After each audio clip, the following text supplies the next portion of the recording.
Video बन रहा है जी।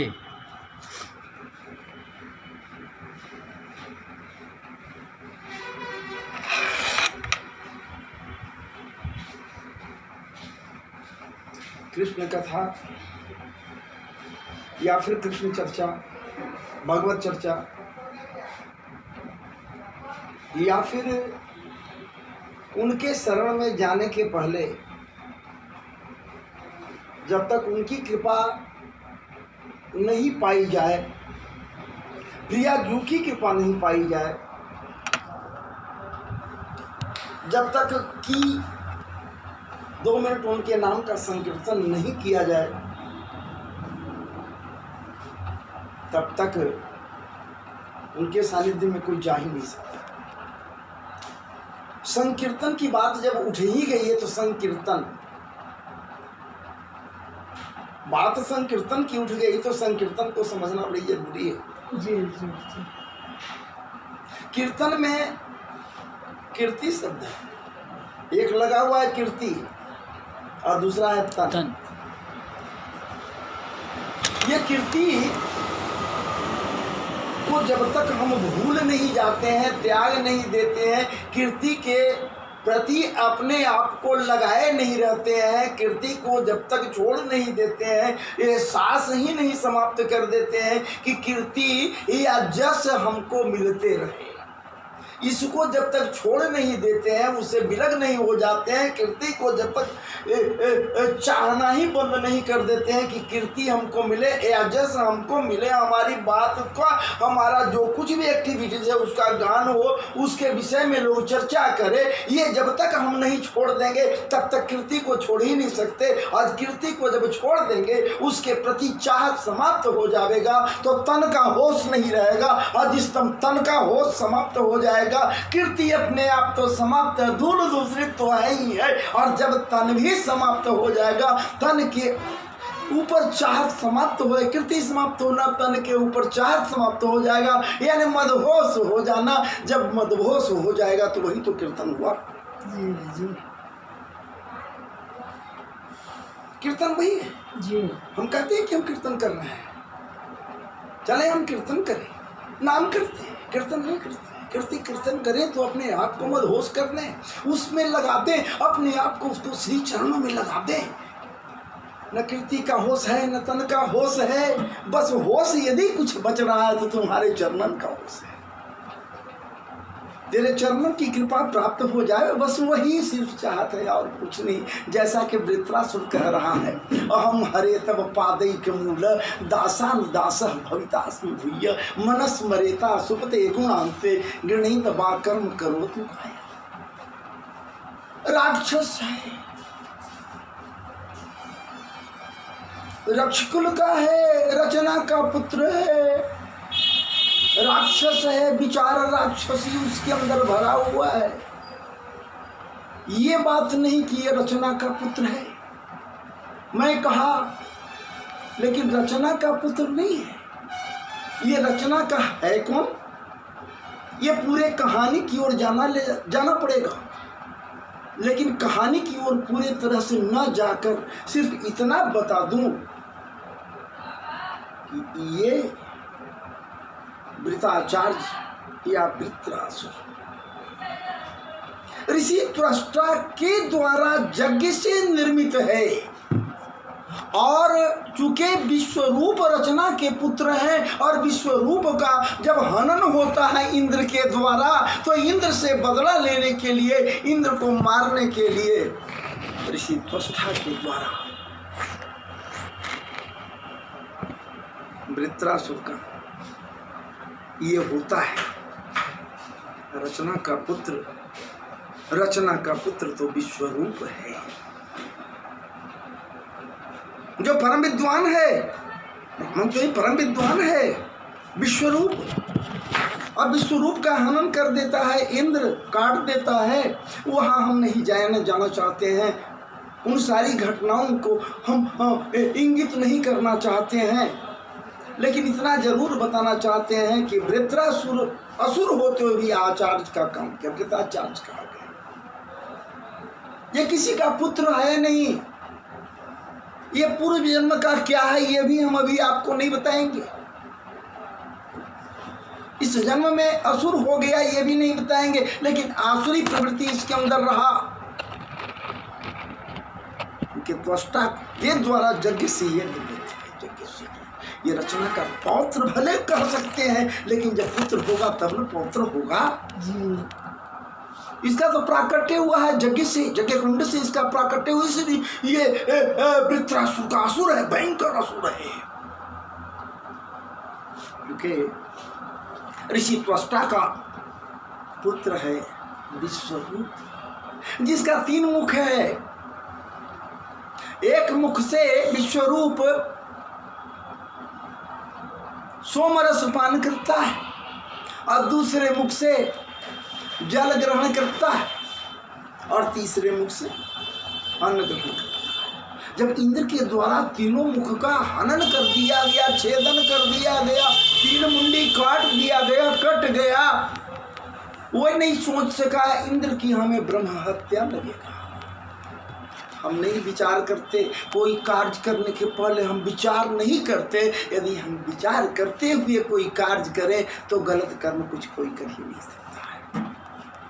बिना विचारे जो करे फिर पाछे पछताए, पछताने से होत क्या है, जबकि आपने छेदन कर दिया उस ब्राह्मण जिसको पूज्य मानकर अपने यहाँ पौरोहित कर्म करने के निमित्त अपने यहाँ उच्च से उच्च आसन आप दिया, जिसके कृपा कटाक्ष से नारायण कवच आपको मिला और उस नारायण कवच के परम शक्ति के कारण जब आप आवेशित हो गए नारायण कवच से, तो असुरों का सेना पलायन कर गया।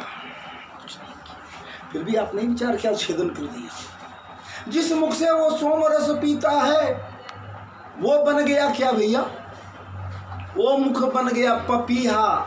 पपीहा का नाम सुना होगा, चिड़िया पक्षी, पी पी पी बोलता है पपीहा। जिसे जल पान करता है वो बन गया गौरैया। गौरैया देखे हैं चिड़िया पक्षी, घर घर में गौरैया फुदकते हुए गौरैया। आज जिस मुख से वो अन्न ग्रहण करता वो तीतिर बन गया। तीतिर का नाम सुने होंगे, की कका की कका की कका की कका की कका, इस तरह से जंगलों में बोलता है और पूरा प्रायः सुनाई पड़ता है ऊंची आवाज में। वो क्या बना उससे मतलब हमको नहीं है, हमको बस वहीं से यहाँ आना है कि अहम हरे तब पादे दासानुदासो भवितास्मि भूय।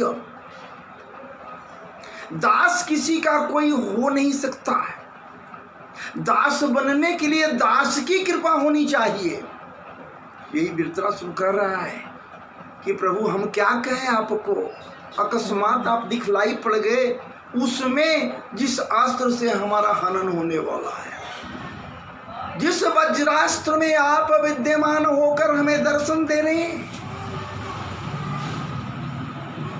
ये बना है दधीची के हड्डी से निर्मित है, ये मैं जानता हूँ, इससे मेरा हनन होगा। इंद्र को मिला है आपके कृपा से, और आप इसमें दिखलाई पड़ रहे हो, दिखलाई आप पड़ गए। एक बार आपका दर्शन जो कर ले क्या बात है। फिर आपका भक्त कहता है कि जब प्राण निकलते समय तुम्हारा दर्शन हो जाए, सिर्फ दर्शन हो जाए। भीष्म कहीं नहीं कि हम उत्तरायण में मरेंगे, उत्तरायण में मरेंगे, इसका मतलब क्या हुआ, आपके समक्ष हम मरे, हम वहां भी नहीं जाएंगे। लेकिन चाहत उसका बड़ी बलवती है। वृत्रासुर असुर होते भी उसका चाहत तो बड़ी बलवती है। वो कहता है कि हमको कुछ नहीं चाहिए, न राज्य सुख चाहिए, न तन सुख चाहिए, न मन सुख चाहिए, न हमें कोई किसी तरह का न स्वर्ग सुख चाहिए। हमको कोई कह दे कि चलो तुमको हम गोलोक धाम दे देते हैं, दिलवा देते हैं, हमको वो भी नहीं चाहिए प्रभु। कोई कह दे कि चलो तुमको स्वर्ग दिला देते हैं, हमको प्रभु वो भी नहीं चाहिए। नाक पृष्ठं न च पारमेष्टं न सार्वभौमं न रसाधिपत्यम्।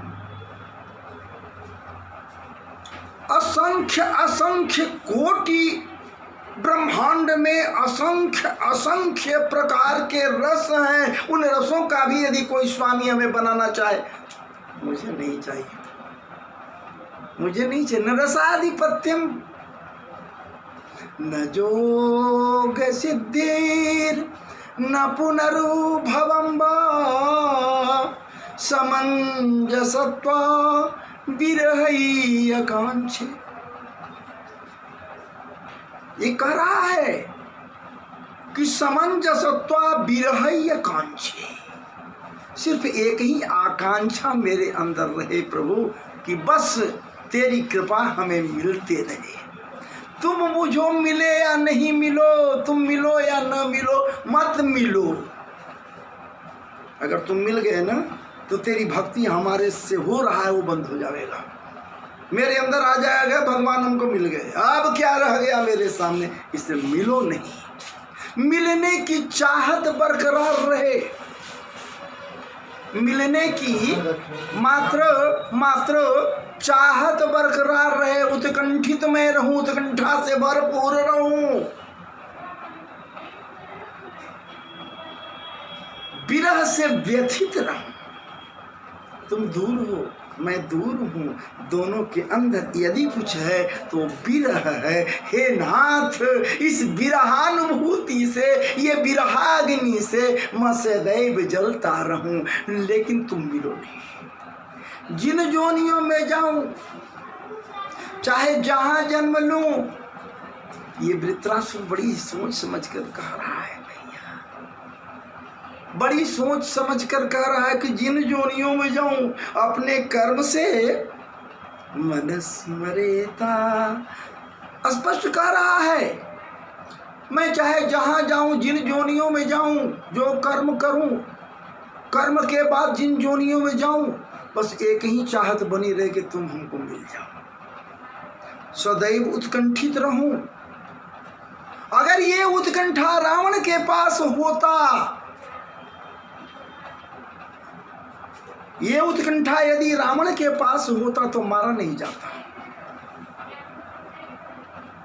शिव को पाने की चाहत नहीं है, शिव को लंका में ले जाने की चाहत भले हुआ, स्वार्थवश नहीं, स्वार्थ नहीं। वो परम कल्याणकारी जो शिव है। सो गए क्या?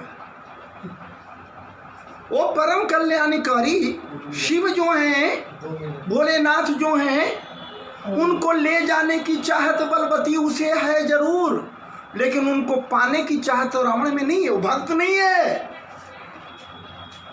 भक्त नहीं है। गिरा बांध लीजिए, हाँ कहा कि मैं कह रहा हूं रावण भक्त नहीं है, तो भैया है क्या? घंटों जो पूजा पाठ करता है, घंटों पूजा पाठ करता है, मंदिर में घुस गया तो घंटों पूजा पाठ कर रहा है, वो उपासक है। भक्त और उपासक में भेद है। भक्त तो भक्ति करता है और उपासक उपासना करता है, पूजा करता है, अनुष्ठान करता है, कुछ पाने की चाहत रखता है। वो चाहत यहाँ बलवती हो रही कि लंका में मैं कैसे इसको स्थापित कर दें, इनको हम ले जा करके। भक्त नहीं है, वो भक्त नहीं। हम लोग पान फूल बेलपत्र आदि ये सब भस्म आदि चढ़ा चढ़ा कर उनको उपासना उनकी करते हैं, उस भोलेनाथ को औगरदानी का उपासना करते हैं। हम लोग भी उपासक हैं, मंदिर में बैठ जाते हैं, हे भगवान कुछ न चाहिए हमारा, बस इतने दे दे कि पुत्र पौत्र धन संपत्ति से घरवा हमर फलता, कोई कमी न रहे। ये उपासना हो रहा है, पूजा कर रहे हैं हम लोग, चढ़ाकर पूजा करते हैं। रावण अपने मुंडी काट काट कर चढ़ाता है, अंतर ही न उतना बड़ा उपासक कोई हुआ, न ऐसा उपासना कोई किया। भक्त नहीं। यदि भक्त वो हो जाता, उस प्रभु का, उस परमात्मा का भक्त वांछा कल्प तरु है, वो ऐसा तरु है, ऐसा वृक्ष है जहाँ भक्ति का बरसात होता है। डाली से भक्ति भक्ति भक्ति। लूटने की तो जरूरी है, लूट लो, उस बरसात में भीग कर देखो न, भक्ति के बरसात में भीग जाए हम लोग यदि भीग जावे। क्यों कहता है ना सवरिया सरकार कि हम भक्त पराधीन। अरे भैया, मैं कसाई के पलड़े पर बाट बनकर बैठ जाता हूं, घोड़े का लीद फेंकता हूं, क्या क्या नहीं किया मैं। लेकिन कब? जब पूर्ण रूप से हम पर जो समर्पित हो जाता है, कुछ नहीं हमारे पास है, जो है से तू ही हो, मैं सब में राजी हूँ, है नाथ, मैं सब में राजी हूँ। वही तो वृत्रासुर कह रहा है, मैं सब में राजी हूँ। लेकिन दास कोई तुम्हारा डायरेक्ट नहीं हो सकता है। दास तुम्हारा होने के लिए दासन के दासन के दासन के दासन के दासन के दासन के दासन के तुम्हारे समस्त दासन के चरण पादुकाओं का जो दास बन जाएगा वही तुम तक पहुंचेगा। हनुमंत लाल जी से रावण पूछता है कि कौन है तू रे बंदर जो टट टट टट टट कर रहा है यहाँ लंका में? जानता नहीं, मेरे सामने बृहस्पति भी नहीं बोलता, देवगुरु बृहस्पति को पावर नहीं कि खड़ा होकर हमसे बात कर सकता है, तू है कौन बंदर? हनुमंत लाल जी कहते हैं, ये नहीं कर रहे हैं कि मैं क्या हूं, अपनी यहां कोई बात नहीं कर रहे हैं, ये सीधे कर रहे हैं, दासो हम कौशलेंद्रस्य। हम क्या है, क्या पूछते हो भैया? पहले तो सोचने लगे कि अब हम क्या जवाब दें इसका। कह रहा है कि कौन हो, हम हैं कौन, मैं क्या हो सकता हूं, विचार करने लगे। क्योंकि मैं तो एक ही चीज तो हूं, स्वामी का दास हूं। कहते हैं हनुमंत लाल जी, दास हूं कौशलेंद्रस्य, मैं कौशलेंद्र का दास हूं। कोई सामान्य बात नहीं है, दास हो जाना कोई बात नहीं। तुलसी दास, सूरदास, नरोत्तम दास, अंतरई दास, ये दास होना सामान्य बात नहीं। चोट खाया है, चोट खाया है, चोट खाया है, तब दास बना है। आज का दास नहीं कि दास कहिए तब दूसरों लगेगा कि हमको गाली दे रहा है। तुलसीदास दास बने, कोई हथौड़ा के चोट से घायल होता है, कोई घन के चोट से सीधा होकर घायल होकर सीधा होता है, कोई केहुनाट के चोट से घायल होकर सीधा होता है। और ये तो तुलसीदास अपने पत्नी के वचन रूपी हथौड़े का चोट खाए तो दास बन गए। अस्थि चर्म में देह मम, रत्नावली कहती तो है, अस्थि चर्म में देह मम तामे ऐसी प्रीत जो होती श्री राम में होती न तब भव। ये चोट है, दास बन गए। रावण क्या किया, दास नहीं बनना चाहा। मंदोदरी अनेकों बार चोट मारती गई, मारती गई, मारती गई, मारती गई, श्री राम प्रभु के शरण में चला जाए। लेकिन वो जान रहा है रावण कि तो हमारी गति क्या होगी, मुक्ति कैसे मिलेगा। त्रिकालदर्शी रावण है, मुक्ति कैसे होगा। ये जान रहा है कि ये कौन है। रावण कह रहा है कुंभकर्ण से कि मैं जानता हूं कि जिसको हर कर लाया वो जगदम्बा है, और जो उसका रक्षक स्वामी है वो मधुसूदन है, ये भी मैं जानता हूं। हमसे हजारों गुना बल में जो ज्यादा है, ज्यादा था, मधु कैटव, मधु कैटव, मधु का संहार करने वाला यही है, मैं जानता हूं। तथापि मैं जानकी को नहीं दूंगा। क्यों? इसलिए नहीं कि मेरा मान समाप्त हो जाएगा, इसलिए नहीं दूंगा कि मैं जल्दीबाजी में फिर उसके पास जाऊंगा कैसे। मैं तो श्राप सनक नंदन, सनक सनंदन सनातन सनत कुमार बालकों के श्राप से अभिभूत होकर मैं इस पृथ्वी धरा धाम पर राक्षस कुल में हूं, रावण के रूप में हूं। तो जल्दी जल्दी ये रूप समाप्त होगा तब न हम फिर जाएंगे। वो जान रहा है कि जय विजय तो हम थे, त्रिकालदर्शी हम कह ही देते हैं, तो ये नहीं जानता है वो कि मैं क्या था, क्या रहूंगा, क्या हूं। भगवान का पार्षद है साहब, क्या बात है। भगवान का वो द्वारपाल है साहब, बड़ी प्रिय है। भगवान कहने के हम ही तो आकर तुमको जल्दी से जल्दी अपने यहाँ तथापि मैं नहीं दूंगा। तो भक्त कैसे बनेगा शिव का? शिव का यदि भक्त बन गया तो शिव तो फिर क्या करेंगे? फिर शिव क्या करेंगे? मारने नहीं देंगे, वो मार ही नहीं सकता है। भक्त का वध नहीं होता, हम भक्त अपराधी। ये संवरिया सरकार के स्वामी भी हैं और संवरिया सरकार के ये स्वामी हैं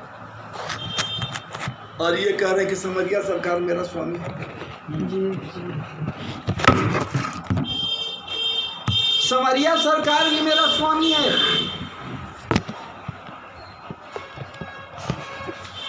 और संवरिया सरकार कह रहे हैं क्या?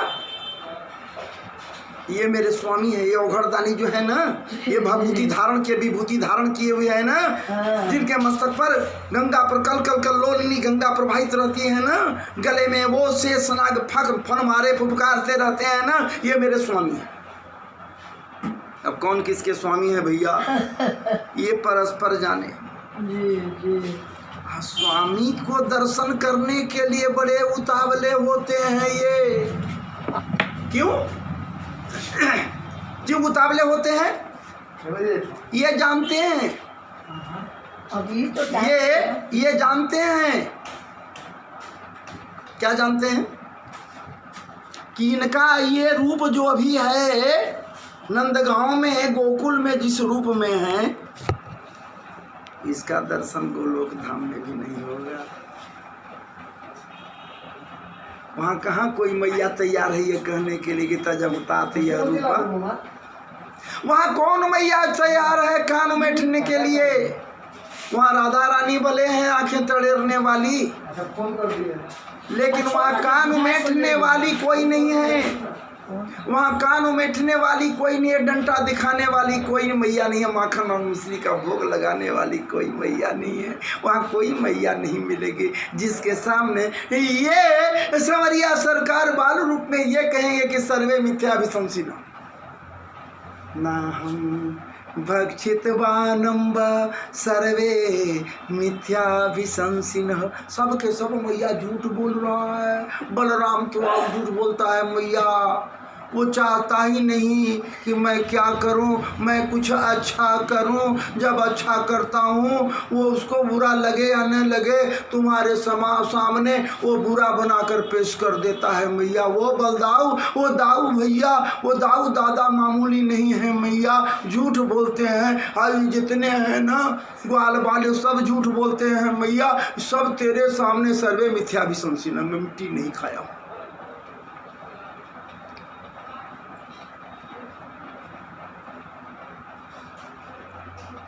नाहम भक्षितवानम व सर्वे मिथ्याभिशंसिनः। सब झूठ बोल रहा है मैया, लेकिन मिट्टी में खाया भी हूं। अरे खाना क्या है मैया? ये धरा जो है ना, ये देवी जो है ना, ये कौन है तुम नहीं जानती मैया, हम न जानते हैं कि ये कौन है। इनको तो सदैव हृदय में मैं बसाए रखता हूँ। मुख में होना तो कोई बड़ी भारी बात नहीं है मैया। भगवान की 3 देवियाँ हैं, भगवान की 3 पत्नियां हैं। कौन कौन? एक श्री देवी और दूसरे धरा देवी और तीसरे लीला देवी। तीनों से कभी अलग नहीं होते हैं, वो एक क्षण भी अलग नहीं होते हैं। तो भगवान कह रहे कि अगर हम अंदर धारण कर लिया, मुख में ले लिया तो कौन गलत किया। लेकिन फिर भी मैया सामान्य स्तर पर कही जाए तो मैं भक्षण नहीं किया, ना हम भक्षितवानम व सर्वे मिथ्या। ये सब के सब झूठ बोल रहे हैं लोग, सब के सब बैर पड़े हैं। कोई सही नहीं है मैया, सब के सब बैरी मेरा हो गया है मैया। छछियाँ बड़ी छाछ पैया गोपियाँ हमें नाच नचाती है मैया।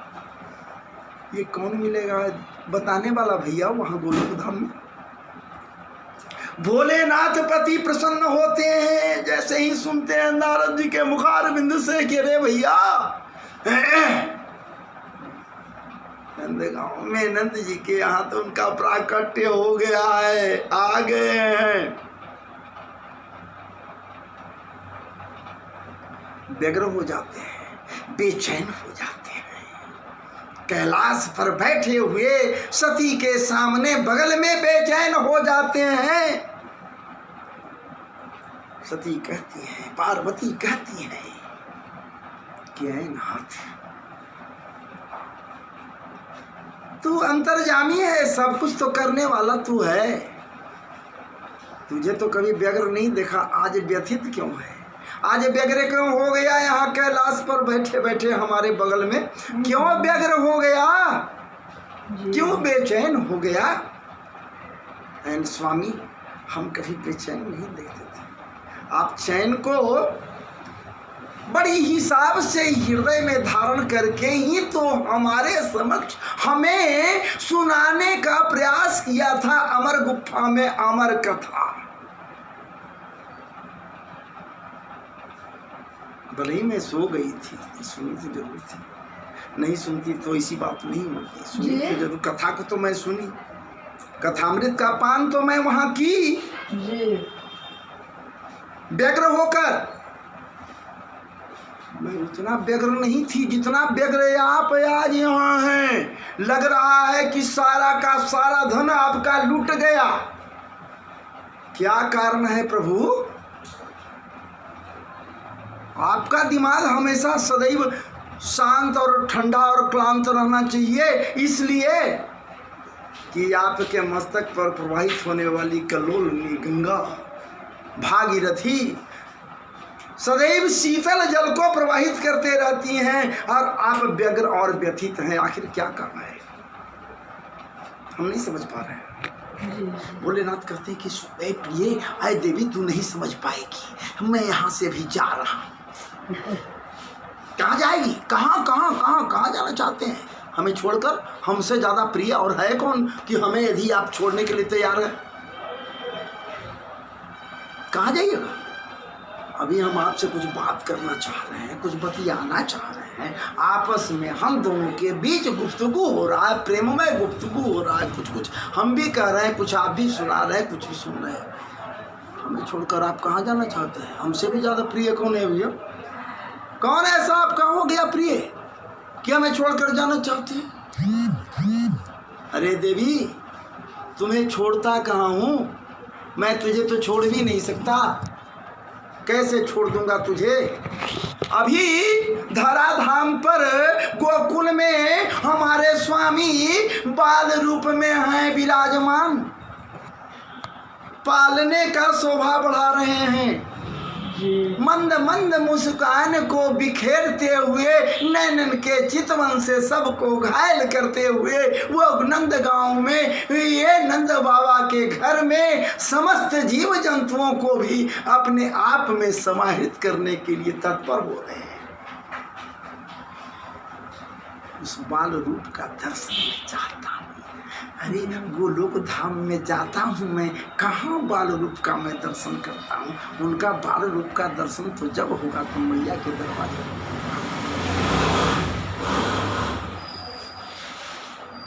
स्वामी ठहरो तो जरा, मैं भी चलूँ। पार्वती कहती है कि मैं भी तो चलूँ, मुझे भी ले चलिए ना स्वामी। अकेले जाइएगा, हमको भी ले चलिए ना। स्वामी कह रहे हैं, भोले बाबा कह रहे हैं कि अरे क्या बात करती है तू, वहाँ कैसे प्रवेश करेगी? तू नहीं प्रवेश कर सकती। अरे मैं तो वहाँ प्रवेश ही नहीं कर सकता। छठी के रात पूतना वहाँ जो कर कर चली गई,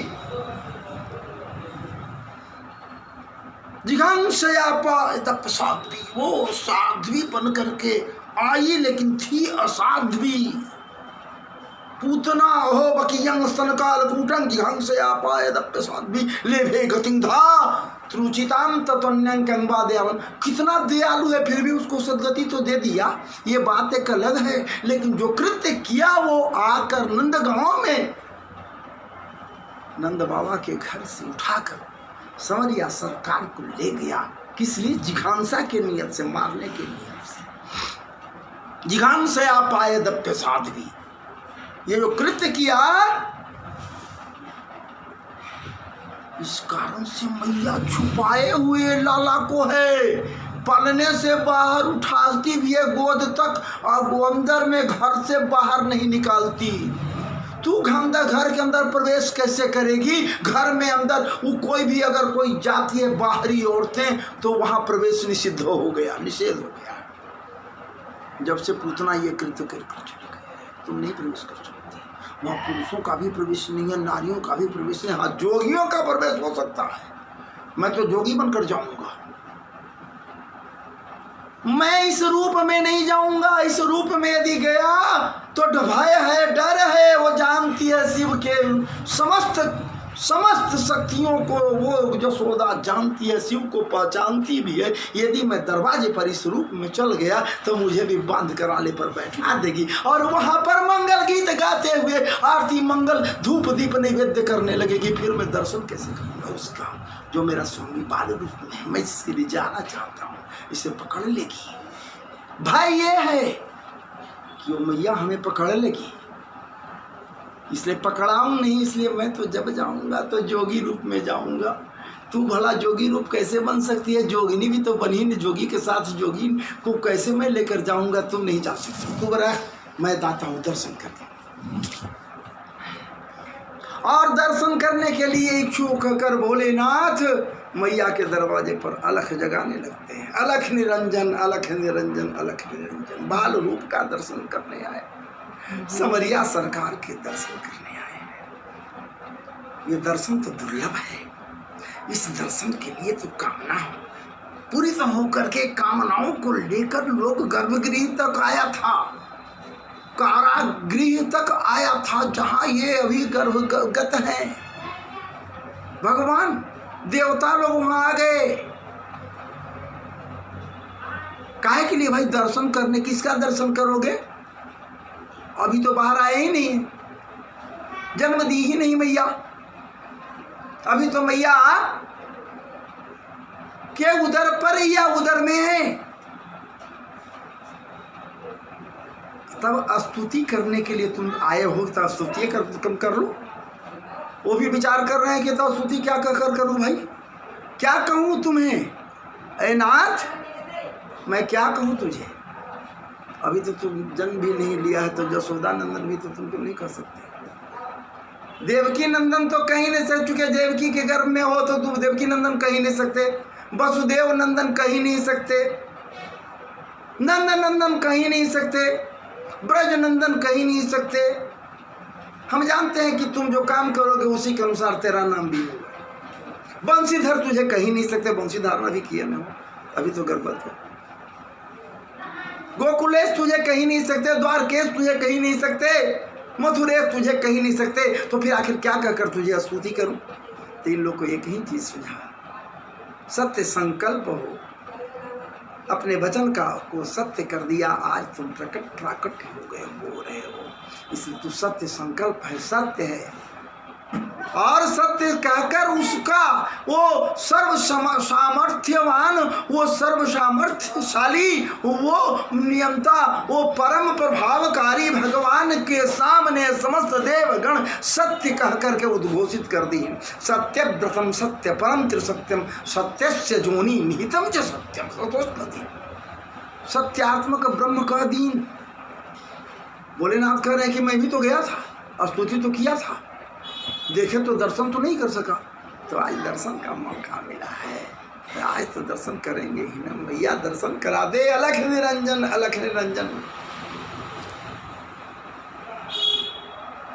लेकिन वहां तो भय सता रहा है, मैया के सामने भय सता रहा है, नहीं दर्शन कराती है मैया। लेकिन पूर्णमासी है वहां, देवी पूर्णमासी है वहां। पूर्णमासी है कौन? ये जोग माया है। भगवान आने के पहले, ब्रजधाम में पधारने के पहले, गोकुल में आने के पहले, या फिर पूरे 84 कोस के ब्रजधाम या फिर मथुरा में अपने को प्रकट करने के पहले गोलोक धाम के अपने समस्त परिकरों को पहले ही भेज चुके हैं।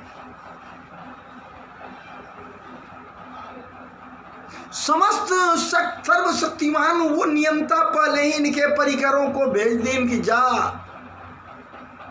मैं आऊंगा, आ रहा हूं और मेरे लीला में तुमको भाग लेना है। समस्त के समस्त जो कुछ भी वहां है सब दिव्य है, सब दिव्यता का पराकाष्ठा को छुए हुए है। रज कणिकाओं से लेकर दुर्वाओं से लेकर घास फूस जितने भी कदम वादी वृक्ष आदि केदली कतलादि जितने भी हैं, ये सब के सब दिव्य हैं। चीटी कीट पतंग से लेकर जितने जाति प्रजाति उपजाति के भी वहां ब्रज में कुछ भी हैं, वो सब के सब भगवान के परिकर्ता हैं। तो फिर गोबर पाथने वाली गोपी क्यों कही जाएगी? भाई वो भी तो दिव्य है, वो श्रुति रूपा गोपियां हैं, सिद्ध रूपा गोपियां हैं। वो भगवान के त्रेता काल के वो सिद्ध संत जो थे वो भी तपस्यारत होकर के गोपी भाव में यहाँ प्रकट हुए हैं।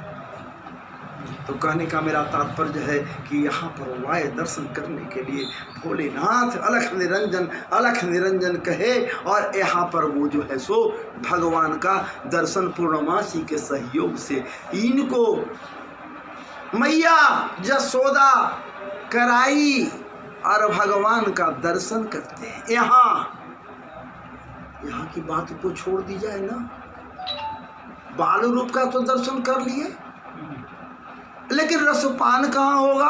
बाल रस को तो पी लिए ये भोलेनाथ, वो हलाहल को पान करने वाला वो भोलेनाथ बाल रस को पीकर उसमें शांति कुछ भरने का प्रयास किया, हलाहल का पान किया, कालकूट का, आज यह बाल रस का पान कर रहा है। भगवान के तृप्त हो रहा है, तृप्त हुआ, खूब पान किया, बाल रस का पान नेत्रन से किया। उनके आवाज को सुनकर ये स्वर रस को आस्वादित किया अपने कर्ण रंध्रों के द्वारा हृदय से। भगवान के किलकारियों को भी सुना, बाल स्वरूप को देखकर ये, और इसी भाव से वो शांत नहीं हुआ। वही संवरिया सरकार जब रास करने के निमित्त, रास भाव से तृप्त होने के निमित्त रास के मध्य में अवस्थित होते हैं, रास करते हैं, जो भागवत जी के 10वें स्कंध में स्पष्ट रूप से है। 5 अध्याय भगवान के हृदय है, जिसको रास पंचाध्यायी कहा जाता है, और ये हृदय है। और इसमें जो गोपी गीत है ये प्राण है, दुख दुखी है, हृदय का दुख दुखी यदि कोई है तो गोपी गीत है। जयति तेदिकं जन्मना व्रज श्रयित इंदिरा शाश्वतत्रयी दयित दृश्यतां दीक्षुतावकाश त्वयि धृता सवास त्वां विचिन्वते शरदुदासये साधु जात सत् सरसिजोदरा श्रीमुषादृशा विषजलाप्ययान् व्यालराक्षसान् बरसमारुतान् वैद्युतानला। ये कहने का मतलब है कि गोपी गीत ये जो है वो दुख दुखी है, ये दुख दुखी है। यदि पूरा कोई सुनना चाहता हो इस दुख दुखी को हमारे मुखार बिंद से, तो मेरा YouTube चैनल जो है जिस पर भगवत चर्चा का अलौकिक क्षण है, उसमें पूरा गोपी गीत का भाव मिल सकता है। ये बात एक अलग है, ये सिर्फ गोपी गीत सुनने के लिए नहीं, भगवान चूंकि रास के मध्य रास करने के पूर्व भागवत जी में आ गया है, ऐसे ही रास कोई नहीं कर सकता। रास कोई सामान्य नहीं है। आज के लोग जैसे समझते हैं, आज के लोग ये कहते हैं, या बहुत से लोगों का ये भाव होता है कि हमारा ना रास करता, रास रचावता, रास, हाय हाय हाय हाय, हम लोग का सोच कितना गंदा है। रास, एक लड़का और 10 स्त्रियां यदि है मस्ती लूट रहे हैं तो कहता है कि लोग रास कर रहा है। रास कहते हैं किसको? रसानाम समूह, जिसमें रस ही रस हो। कौन सा रस? दिव्य रस। नवरस, ऐसे लोग कहता है कि नवरस बड़ी मुख्य माना, लेकिन यहाँ तो भैया रस 9 नहीं, 99 नहीं, 109 नहीं, 9000 नहीं। यहाँ रस का भाव स्पष्ट हो रहा है। भगवान के एक एक रोमकूपों में कोटि कोटि करोड़ों करोड़ों ब्रह्मांड है, और प्रत्येक ब्रह्मांड में भी यदि 9 रस का ही कल्पना किया जाए तो आप जोड़कर देख लीजिए कि कितना रस हो सकता है। असंख्य असंख्य रस हैं, और रससार संपन्न सिद्ध हमारे संवरिया सरकार है। रस प्रभुत्व संपन्न है, रससार सिंधु संपन्नता को प्राप्त किए हुए हैं, रस नागर है, रास रचयिता है, रास करता है, रास प्रभुत्व संपन्न शीलता को प्राप्त किए हुए हैं। ये रससार सिंधु कि हम सभी के सभी सृष्टि के कण कण ये सब के सब देवता लोग भी, जितने भी प्रकार के देवलोक के देवता हैं, जिन जिन लोकों में यदि कुछ है तो ये सब के सब बिंदु हैं। एक बिंदु से ज्यादा कुछ नहीं है। कहाँ के बिंदु हैं भाई? वही कृपा सिंधु के तो बिंदु हैं, वही दशसार सिंधु के तो बिंदु हैं, उस सिंधु के सब बिंदु हैं, और एक दिन ये बिंदु उस सिंधु में समाहित हो जाएगा। एक दिन ये बिंदु है ना, उस सिंधु में जाकर सार सिंधु सागर में जाकर समाहित हो जाएगा। उस सार सिंधु के हम लोग बुद्ध है, सीकर हैं, बिंदु हैं। मैं नहीं कहता संतों का भाव, मैं क्या कह सकता हूँ, हमारा क्या विसात, क्या औकात जो मैं बोल सकता हूँ, कह सकता हूँ, जो लूटा वह लुटा रहा हूँ। सीकर बुद्ध बिंदु करपात्री जी महाराज के मुखार बिंद से मैं इसे जब मैं श्रवण किया पिया तो मैं क्या बताऊं, खूब पिया, खूब रस पीता हूँ। पूज्य श्री करपात्री जी महाराज की अद्भुत शैली, आह क्या बात है। तो वो संवरिया सरकार रास के पूर्व भी वो आदेश लेता है, किससे? राधा रानी से, चूंकि बिना उनके ये पूरित नहीं न है। भगवान पिता रात्रि है, भगवान पिता रात्रि शरदोत फुल मल्लिका भिक्षरन्तुं मनश्चक्रे योग मायामुपाश्रित हो।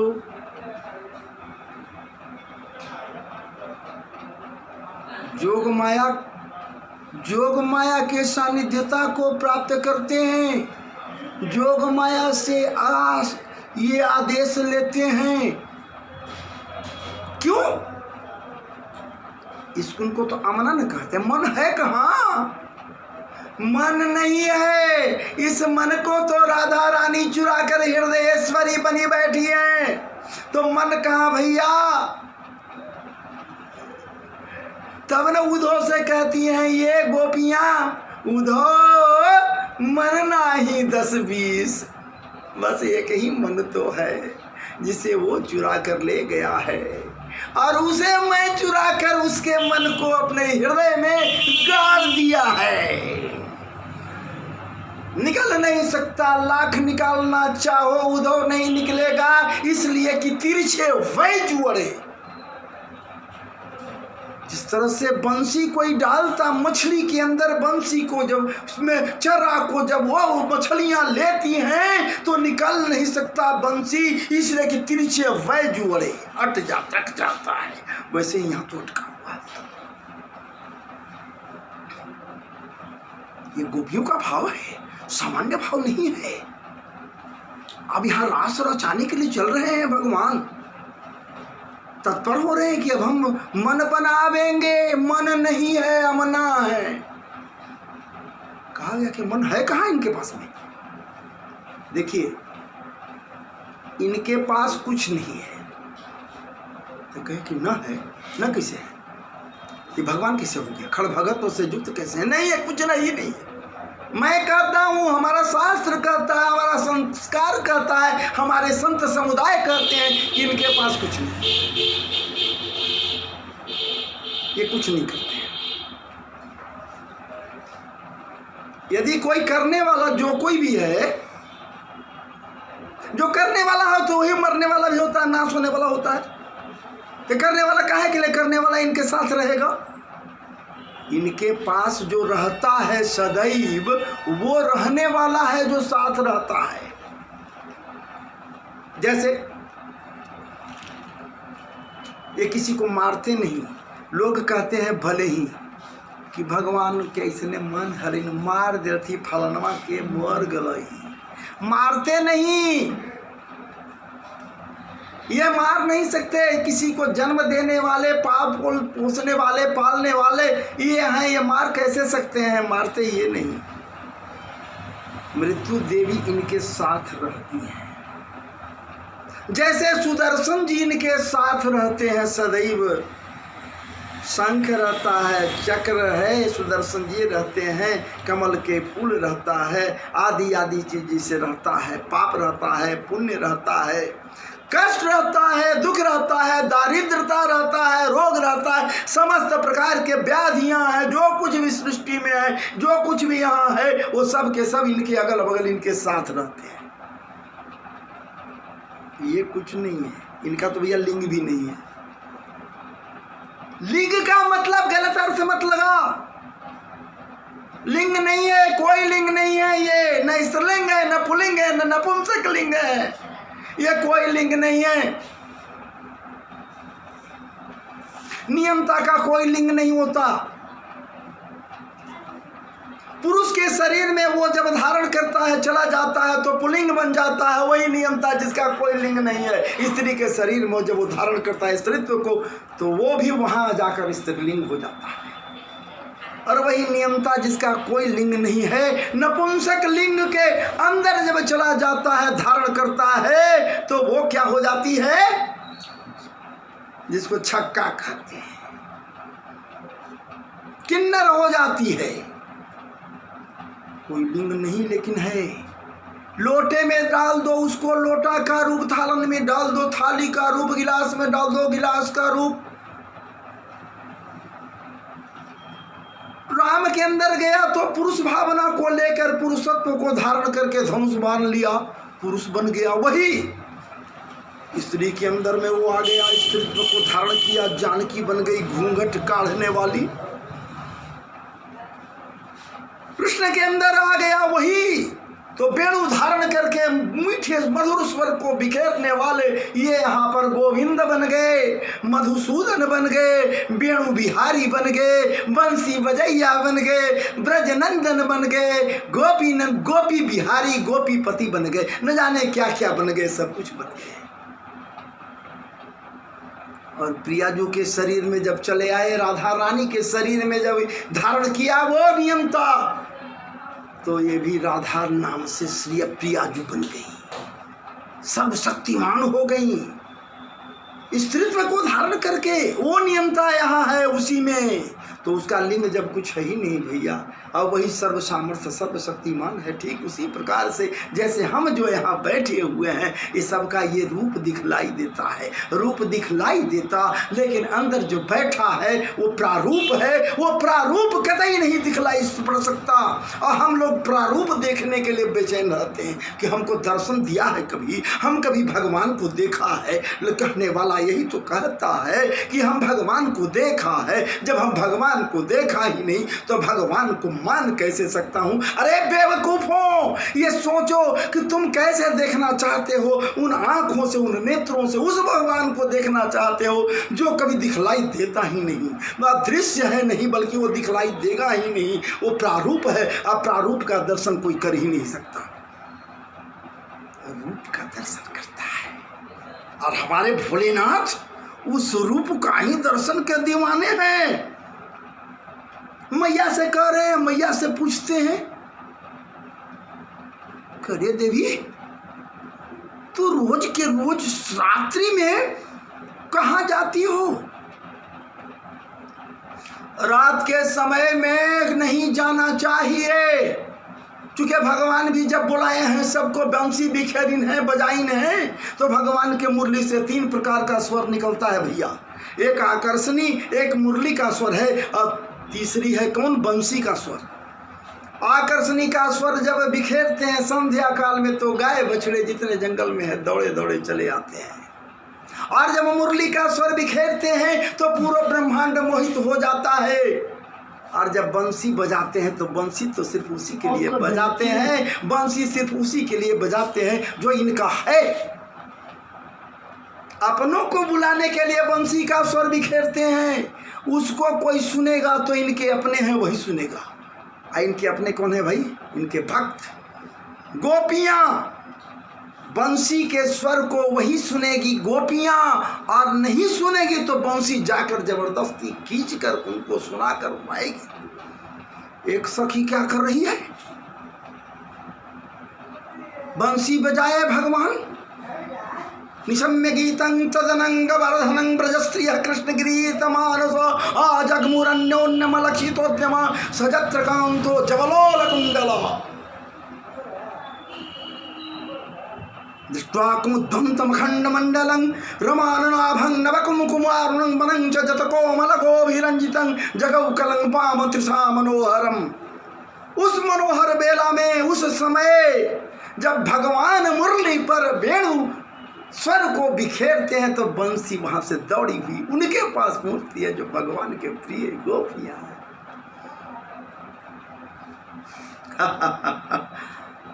एक गोपी के पास जाती है, वो देखती है कि गाय दूह रही है।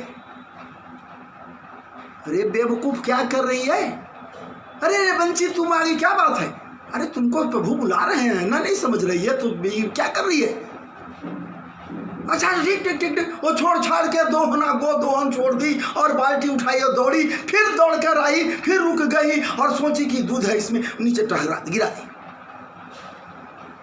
जो दूही थी दूध वो भी गिरा दी। पूछती है बंसी की ये क्या कर दी है बड़भागी, ये क्या कर दी है भागी? दूध को गिरा क्यों दी? जिस दूध को दोहन कर रही थी ये तेरे बच्चे पीते, तुम गिरा क्यों दी? एक तो पूरा दूही नहीं। अरे बंसी तू क्या जाने कि हमारे अंदर क्या चल रहा है। समरिया सरकार का बुलावा आ गया, तुम बुलाने आई, और यदि मैं इस दूध को यूं ही रखकर चल देती तो मेरा दिमाग दूध पर रहता है कि दूध कहीं गिर तो नहीं गया, दूध का क्या हुआ। जितना देर दिमाग वहां से दौड़ता है निगोड़ी, उतना देर ठाकुर के प्रेम से मैं अलग हो जाती, चाहत से अलग हो जाती। इसलिए मैं इस डर का न रहे बांस न बजे बंसुरी। अब दूध है ही नहीं, खत्म, तो मेरा ध्यान कैसे आएगा? अब तो ठाकुर के। वो दौड़ पड़ी, एक गोपी के पास पहुंची, वो लगा रही है क्या भैया श्रृंगार करने में। दोहंत्यो भी दजू काशी दोहंगित्वा समुत्वा पेयोधिश्रित संजावा बनु द्वास्य प्राम जजू। वो तो गिरा के चलते बनी, दूसरे गोपी के पास जाती है बंसी। वो क्या कर रही है? वो गोपी श्रृंगार करने में, रात्रि का समय है ना, पति को खुश करने के लिए श्रृंगार कर रही है। काजल लगा रही है, आभरण लगा रही है, रत्नादि आभूषणों को धारण कर रही है, पूरी तरह से सजने का प्रयास कर रही है। वो सजकर मैं समरिया सरकार के पास जाने के लिए निमित्त नहीं, अपने प्राण धन के पास जाने के लिए तैयार है। पति देव को खुश करने के लिए, अपने ये भौतिक पति देव के पास जाने के लिए सज रही है। नाम के ये पति है, असल तो सजाव करती है उनके लिए, सज रही है। बंसी पहुंची, अरे निगोड़ी ये क्या करे, जल्दी चल, बुलाहट है बुलाहट है बुलाहट है। वो जब क्षण वो गोपी जो है वो झुमका को नाक में पहन ली, वो कान के बाली को नाक पर लगा ली, वो भिन्न भिन्न जो आभूषण थे जहाँ के तहाँ जस्त तस्त कपड़े वस्त्र उल्टी पलटी पहन ली। अब दौड़ पड़ी, वो डिबिया से निकाल कर काजल आंख में लगा रही है। अरे क्या कर रही है, जल्दी चलना। ठाकुर बुला रहा है, संवरिया सरकार बुला रहा है। वो गोपी क्या करती है, वो सुनी जैसे ही वैसे ही तेजी से हाथ चलने लगे। आंख के बजाय वो काजल गालन में लगा ली, अपने होठन पर लगा ली, अपने भौहन में लगा ली, अपने ललाटन में लगा ली, यानी उस भीमसेनी काजल को जहां तहां पूरे शरीर में लगा ली। प्रेम बस, प्रेम से तो मुंह से बोली नहीं निकलती है। प्रेम बस, ठाकुर के प्रेम बस विभोर हो गई, पागल हो गई, सुनते ही कि बुला रहे हैं। बंसी कहती अरे निगोड़ी ये तो क्या कर रही है, पूरे शरीर में काजल लेप ली, जा रही है भगवान के बुलावे पर उनके पास रास में, और तुम ऐसे। अरे निगोड़ी तू क्या जाने मेरे ठाकुर को, मेरे प्रभु को तू क्या जाने, तुमको नहीं पता है उसका प्रेम है क्या, वो तुम नहीं पहचानेगी। वो कुछ नहीं देखता कि मेरे सामने जो खड़ा है मेरा भक्त है, वो गरीब है, निर्धन है, बेकार है, बदनाम है, बदसूरत है, या फिर सूरतवान है, वो खूबसूरत है, वो खूब अनित्य सौंदर्य की मल्लिका है, या फिर वो पापी है, या फिर पुण्यात्मा है, या फिर वो अमीर है, गरीब है, दलित है, कुचला हुआ है, रोगी है, अंधा है, बहरा है, काना है, लंगड़ा है, कुरूप है, कुछ भी हो ये वो नहीं देखता। वो तो बस एक ही चीज देखता है कि मेरा भक्त ये है या नहीं। कैसे कहती है, प्रमाण है तेरे पास? बंसी पूछती है गोपी से। भाव है संतों का, हमारे पूज्य श्री पुंडरीक जी महाराज का भाव है। यहाँ पर गोपी कहती है कि व्याधस्य चरणं ध्रुवस्य च वयो, व्याधस्य चरणं ध्रुवस्य च वयो, विद्या गजेन्द्रस्य का कुब्जाया किम नाम रूपमधिकं किम तत्सुदाम नो धनं, वंशः को विदुरस्य जादवपते, उग्रस्य किम पौरुषं, भक्त हो तुष्यति केवलं न च गुणे, भक्त प्रियो माधव। अरे निगोड़ी, हमारा वो माधव, हमारा वो समरिया सरकार, वो ब्रजधाम बिहारी, वो ब्रजनंदन, वो घनश्याम, वो मुरलीधर कन्हैया सिर्फ भक्त दिखता है कि नहीं? वो कहाँ दिखता है कुछ? यदि वो देखता तो वो गंदे आचरण वाला व्याध जो उसी के ऊपर बाण से तीर चलाया था, उसको कहाँ भवसागर का गति दे दिया। व्याधस्य चरणं ध्रुवस्य च वयो। और ध्रुव जी का क्या भय था, बालक थे ध्रुव जी ना, उनको क्या किया, ध्रुव लोक दे दिया अलग बनाकर।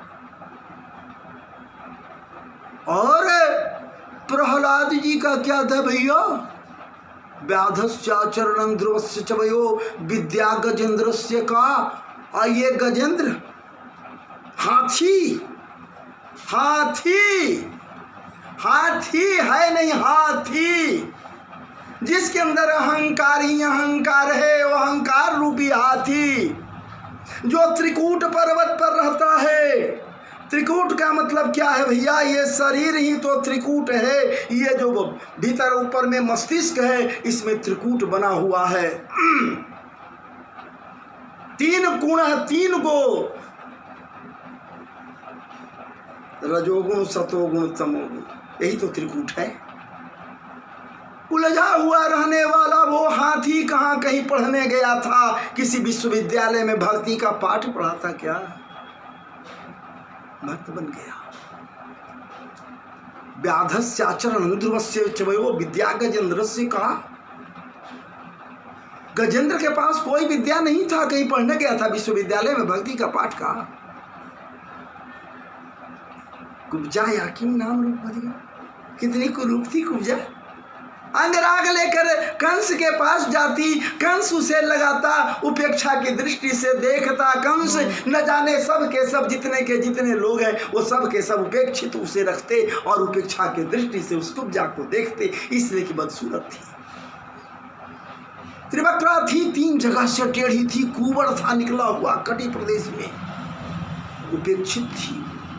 और उसे भगवान क्या किए? अनित्य सौंदर्य की मलिका बना दी है।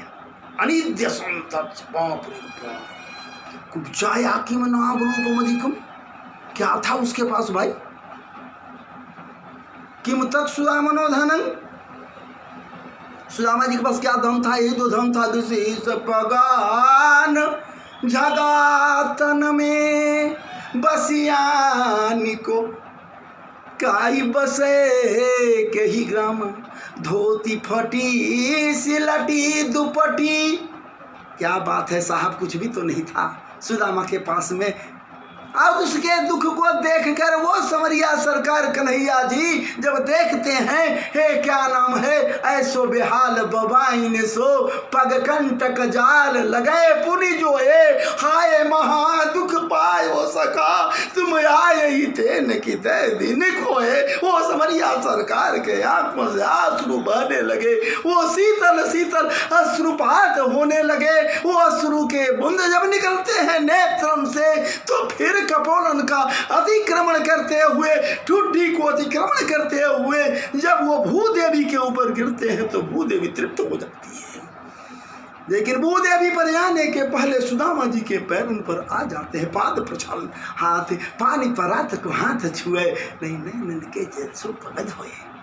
वो सुदामा किम तत्सुदामनो धनम, क्या बात है साहब, कुछ नहीं था उसके पास और बैठा दिया कहाँ ले जाकर? उस पलंग पर बैठाया, उस सिंहासन पर बैठाया जिस पर स्वयं बैठता है और अपने प्रियो अपने प्रियतमाओं के साथ विहार करता। वो बाप रे बाप, जिसको 16,108 पटरानियां हैं, क्या नहीं है, सर्वशक्तिमान वो परमात्मा, वहां बैठा देते हैं ले जाकर जहां उसे नसीब में भी नहीं था। सुदामनो किम तत्सुदामनो धनम, अब वंश को विदुर से जादव पति। अब विदुर जी का क्या वंश था जी? जादवपति छोड़िए, विदुर जी का क्या था? जिसके प्रेम में पक करके दुर्योधन के मेवा मिष्ठान त्याग दिए और उसके घर में चले गए। अब विदुरानी क्या करती है? प्रेम से केले का छिलका बढ़ाती, खाते जाते हैं और गुदा जो है सो नीचे फेंकते जाती है। कितना दयालु है, कितना कृपालु है हमारा नाथ, जिसको कहते हैं कि बंसी विभूषित करा नवनीर दावा। बाप रे बाप, बंसी से सदैव विभूषित रहने वाला है, मानता है, प्रेम करता है बंसी से। बंसी खो जाने का मतलब है कि पागल सा हो जाता है। इसलिए गोपियों से कहता है, तुम बंसी चोरी कर ली हमारी, खैर छोड़िए, वहां नहीं जाएंगे। ये वंश को विदुरस्य जादवपते उग्रस्य किम, जादवपति उग्रसेन का क्या पौरुष था जिसे राजा बना दिए। पिता माता को पहले बंदी नहीं छुड़ाए, पहले किसको?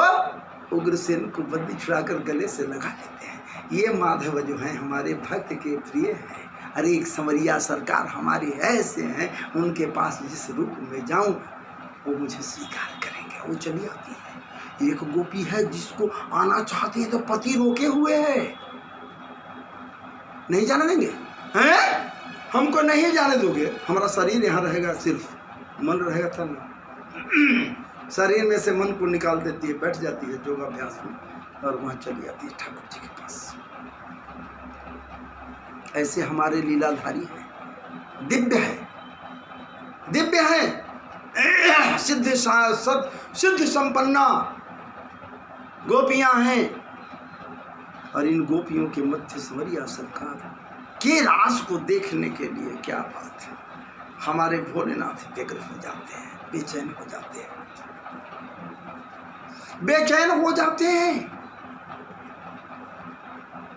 पार्वती से पूछते तू कहाँ जाती है रात्रि में, चूंकि पार्वती विदास में आती है, समस्त देवांगनाएं रास में आती है, ये भी आती है। पूछते हैं कहाँ जाती है, रात्रि में रात भर गायब हो जाती है स्त्रियों का। रात में गायब होना उचित नहीं है, वो भी जंगल झाड़ है कैलाश का। कहीं से कोई बाघ सिंह कुछ भी आ जाए अनिष्ट कर दे, कहाँ जाते हैं? पार्वती कहती है कि अरे भाई आप तो बाल रूप देखाए हैं ना, हम बाल रूप देखकर क्या करते?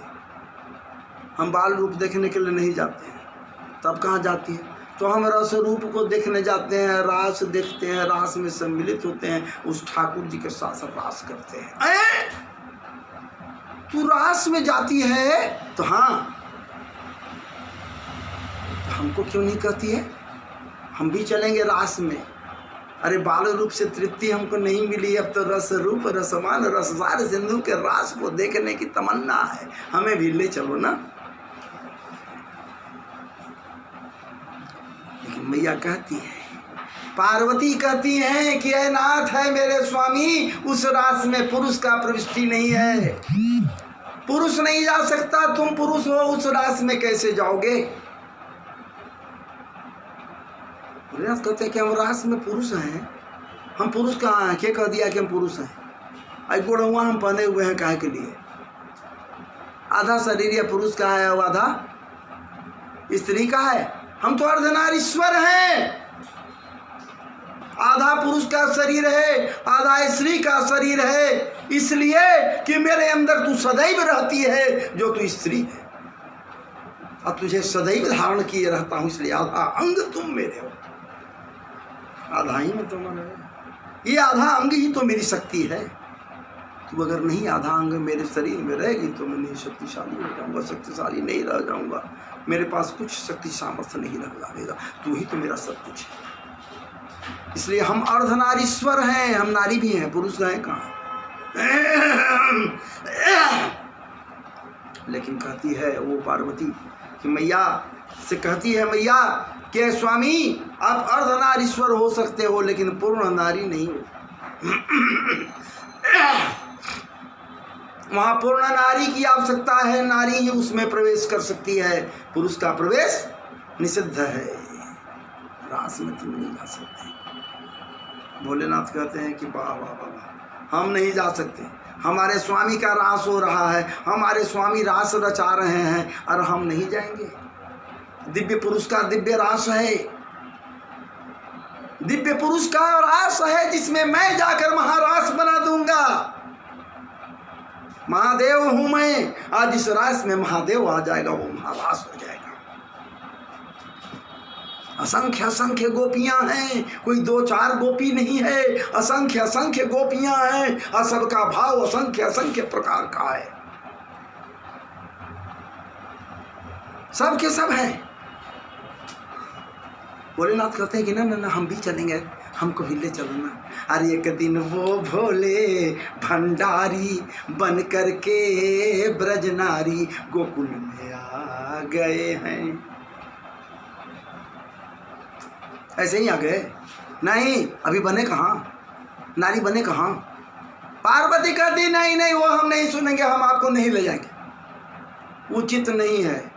आपकी अवहेलना यदि मेरे सामने हो और हम पत्नी आपके हैं, हमको अच्छा नहीं लगेगा, हम नहीं ले जाएंगे। नहीं ले जाएंगे? ठीक है। कई भोलेनाथ कहाँ पहुंच गए? अन्नपूर्णा माता के दरवाजे पर पहुंच गए। हालांकि अनेक अनेक संतों का अनेक अनेक भाव है, लेकिन किसी संत के मुख से हम सुना है, वही मैं कर रहा हूं। अन्नपूर्णा जी के दरवाजे पर पहुंच गए, पुंडरीक जी के मुख से मैं सुना हूं। वहां अन्नपूर्णा माता के दरवाजे पर पहुंच गए।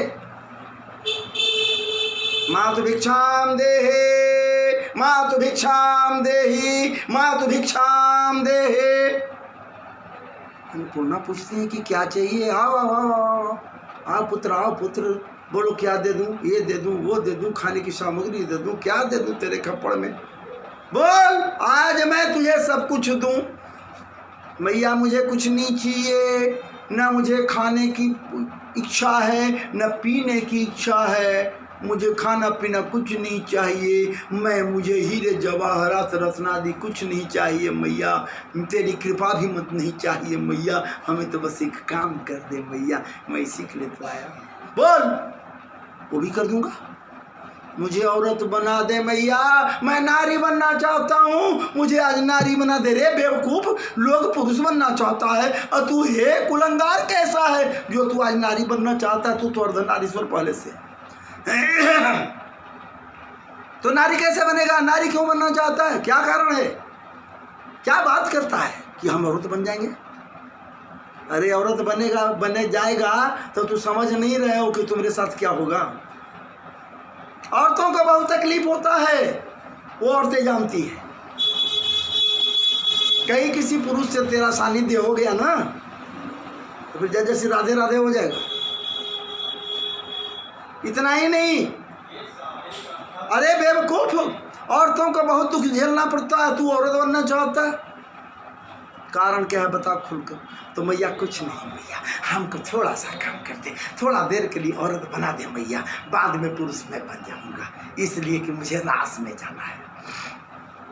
समझ गई? अरे बाप रे बाप, तू तो बाल रूप का बाल छवि के को निहारने के लिए कैसे कैसे आया था यहाँ, और यहाँ आने के बाद मैया तुझे बाल रूप का दर्शन नहीं करा रही थी। ये तो भला करे पूर्णमासी को, जोग माया को, जो पूर्णमासी बनी वहाँ बैठी है, जो यशोदा रानी को समझा बुझा कर तुझे दर्शन कराई, नहीं तो मैया तुझे वो उस बाल छवि का दर्शन नहीं होने देती।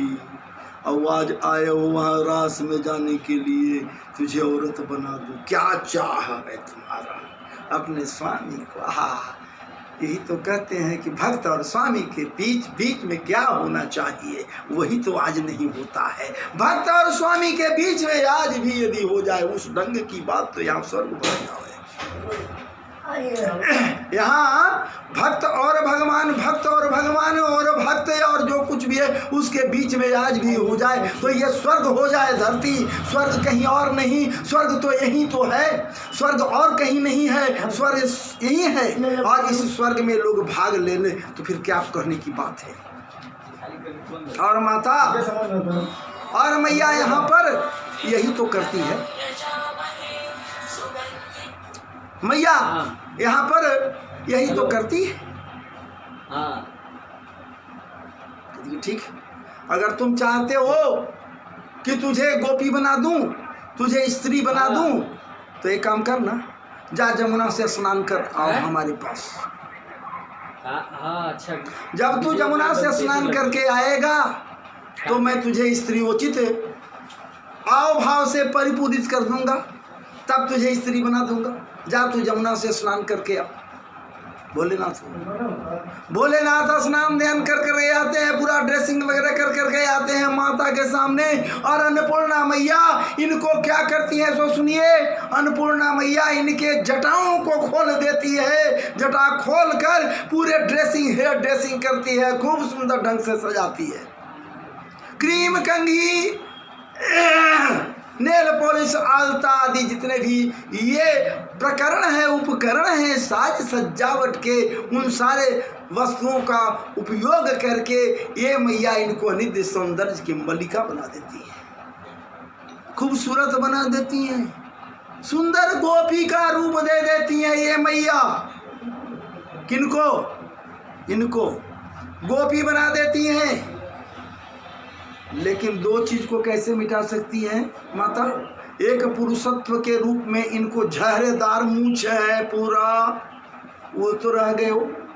और दूसरा जो शरीर है भी शरीर है, न जाने कित कौन से मिल के आटा के किस चक्की के आटा को खाती हैं ये, वो शरीर ये तो रह गया। खूब सुंदर सुंदर वस्त्र से आच्छादित कर दी माता, पहना दी, हाई हील पहना दी, ऊंची सैंडल, क्या क्या बात है, खूब सुंदर औरत में परिवर्तित कर दी, बना दी वो अन्नपूर्णा माँ भोलेनाथ को।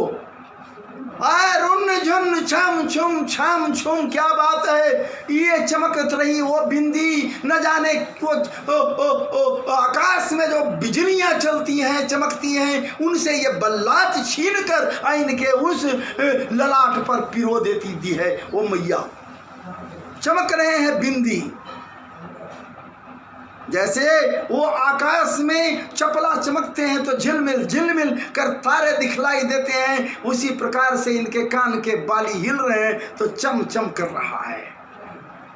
स्वर्ग में देवांगनाएं जैसे घुघुरवादी बजाकर नृत्य करती हैं, उसे छीन कर न जाने इनके पाजेब में भर दी है माता, चूंकि चलती है तो जुन जुन जुन।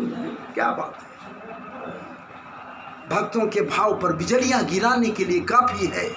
ये भोलेनाथ नारी बनी हुई, गोपी बनी हुई, सुंदर रूप लेकर चल पड़ती है। दूर से ही ललिता सखी देखती है और भी गोपी सखी देखती है, अनेकों गोपियां हैं वहां तो भैया 16,108 गोपियां हैं। जिधर जाए दृष्टि उधर गोपी ही गोपी हैं। लेकिन जैसे ही नजर पड़े तो एक गोपी कहती है कि अरे गोपी देख तो ये कहाँ की गोपी चली आ रही, बलिष्ठ गोपी है, न जाने किस चक्की का आटा खाती है ये, कितने गायों का दूध पीती है ये, कहाँ से ये माखन मिश्री इतना खाती है, मलाई खाती है कि हृष्ट पुष्ट गोपी दिखलाई दे रही है। ऐसा गोपी तो कोई है ही नहीं हमारे ब्रज में। ये कहाँ की गोपी आ गई, ये कैसे गोपी है। चाल तो देख मतवाली चाल, चाल चले मतवाली गोकुल में आ गए। एक दिन वो बोले भंडारी बन करके ब्रजनारी गोकुल में आ गए हैं, ब्रजनारी बनकर गोकुल में पधार गए। ब्रजनारी क्योंकि ब्रजनारी शब्द इसीलिए यहाँ लगाया जा रहा है कि ब्रज में जो नारियां हैं वो सामान्य नारियां नहीं हैं, वो सब के सब दिव्य रूप में दिव्य नारियां हैं। कोई श्रुति रूपा गोपी है, कोई भक्ति रूपा गोपी है, कोई सिद्ध रूपा गोपी है, कोई भगवान राम के त्रेता काल में भगवान राम के उस दंडकारण्य के सिद्ध सिद्ध महात्मा हैं जो आज गोपी भाव लेकर यहाँ प्रकट हुए हैं। भगवान के परिकर सबके सब है, लीला में भाग लेने के लिए आए हैं। अब यहाँ होता है क्या, वो गोपियां दूर से देखती है तो सोचती है कि कैसी ये गोपी आई है, न जाने किस चक्की के आटे को खाती है, शांति, न जाने ये किस चक्की के आटे को खाती है ये गोपी, न जाने ये किस चक्की के आटे को खाती है ये गोपी। ऐसी गोपी तो ब्रजधाम में है ही नहीं।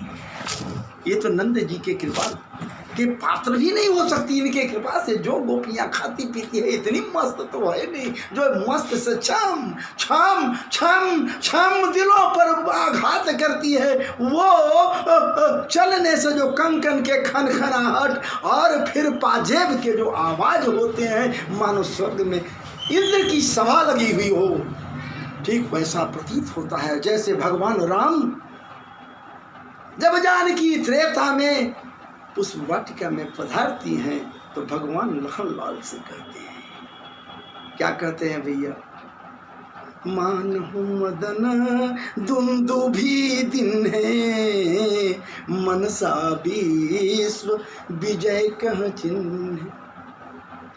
है भैया लखनलाल, मैं समझ नहीं रहा हूँ कि ये जो आवाज़ें आ रही है ये कहाँ से आवाज़ें आ रही हैं। खन खनाहट कंगनों की खन खनाहट है, चूड़ियों की खन खनाहट है और पाजेब की आवाज़ है। मानहु मदन दुंदुभी दिन है, ऐसा प्रतीत होता है जैसे कामदेव दुंदुभी बजाकर हमें आज परास्त करने के लिए पुष्प वाटिका में पधार रहा है। यही स्थिति यहाँ है। शिव के चलने से शिव कल्याणकारी तो ऐसे ही है।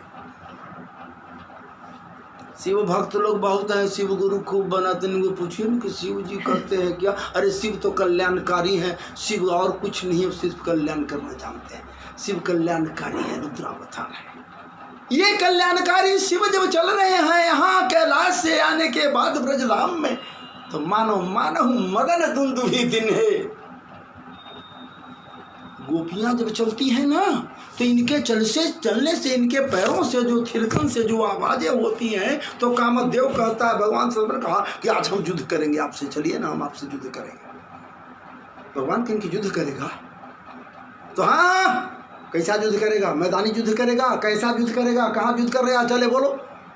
तो जहाँ कहिएगा मैं युद्ध करूँगा, चलिए ना मैं आज से आपसे युद्ध करूँगा, बड़ा हमको आप हराए हैं, हमको भस्म कर दिए हैं रुद्रावतार में अब थे तब। उस समय तो आप बैरागी थे, आज बैरागी हैं। आज तो इधर देखो उधर देखो जिधर देखो जिधर खाली गोपी है। जय जय श्री राधे राधे, असंख्य गोपियाँ हैं और उसके मध्य में आप अकेले हैं। चलिए मैं आपसे युद्ध करने के लिए तैयार हूँ, पटक दूंगा, छोड़ूंगा नहीं, काम बांध चलाऊंगा, आप घायल हो जाओगे। भगवान कहते हैं कि अरे तू उस लायक रहेगा तब ना हमसे युद्ध करेगा। चलो आओ, हमको स्वीकार है, युद्ध कर। कब करेगा? तो आप बताइए कब करें। तो ठीक है, ठीक है, आज नहीं, रात्रि में पूर्णमासी के रात्रि में, शरद पूर्णिमा के रात्रि में जब मैं रास रचाने के लिए तत्पर हो जाऊंगा, तुम आना, वही युद्ध करूंगा, आज नहीं। जा। कामदेव चला गया और उस दिन पहुंच न गया भगवान से युद्ध करने के लिए। जैसे ही भगवान बंसी छेड़ते हैं, विषम में गीतंग ततनंग बदनंग बजस्ते कृष्ण गिरीत मानसा आजम रन्नो नचितो दिमा सजत्र गंधो दबलो कुंडला। वो कुंडल हिलाती हुई दौड़ती हुई वो गोपियां जब दौड़ती हैं तो ऐसा प्रतीत होती है मानो चपला चमक रहे हैं। चपला बिजली को कहते हैं। ये जो वस्त्र धारण किए हुए हैं उनसे जो चमक है, दिव्य चमक है, क्योंकि भगवान उनके अंदर विराजित हो गए हैं तो चमक तो होगा। तो ऐसा चमक रहा है मानो चपला चमक रहे हैं। और कामदेव आता है। जैसे ही भगवान कामदेव को देखते हैं, कामदेव कहता है कि तब युद्ध करने के लिए तैयार हैं। तो हाँ बिल्कुल बिल्कुल बिल्कुल करेंगे, ठीक है। तो शुरू हो गया। शुरू क्या होगा? भगवान कहते तू लायक रहेगा था ना हमसे युद्ध करे। ठार भगवान वेणु पधराए, त्रिभंग ललित मुद्रा में खड़े हो गए और क्या बात है साहब, इतने सौंदर्यशाली हो गए, अपने आनंद पर छलका लिए रूप माधुर्य को, वेणु माधुर्य को, लीला माधुर्य को, जो नारायण से ऊपर 4 गुना जो बच रहे थे, ये सारे गुण को धारण करके जब ये त्रिभंग ललित मुद्रा में खड़े हो गए तो इनके रूप को देखकर कामदेव मूर्छित हो गया। भगवान कहीं हो गया, युद्ध किया हुआ, तुम कर लिया, युद्ध हो गया, युद्ध कर लिया। और उस हालत में ये भगवान के रास को देखने के लिए भोलेनाथ पहुंचते हैं वहाँ। और जैसे ही वहाँ पहुँचते हैं, भोलेनाथ रास के मध्य में रास को दर्शन करने के लिए जैसे ही पहुँचते हैं, वैसे ही गोपियों को आश्चर्य होता है कि कैसी गोपी आ रही है। ऐसी गोपी तो ब्रज में कोई है ही नहीं। घूंघट काढ़े हुए हैं ना, कोई देख न ले ना, क्योंकि यहाँ तो जहरेदार मूछ है ना, कोई देख न ले, परख न ले हमें। घूंघट काढ़े हुए हैं। अन्नपूर्णा जी कहती हैं कि देख बेटा, घूंघट मत उठाना, अगर घूंघट उठा लेगा तो तेरा खिल्ली उड़ जाएगा, इसलिए घूंघट काढ़े रहना।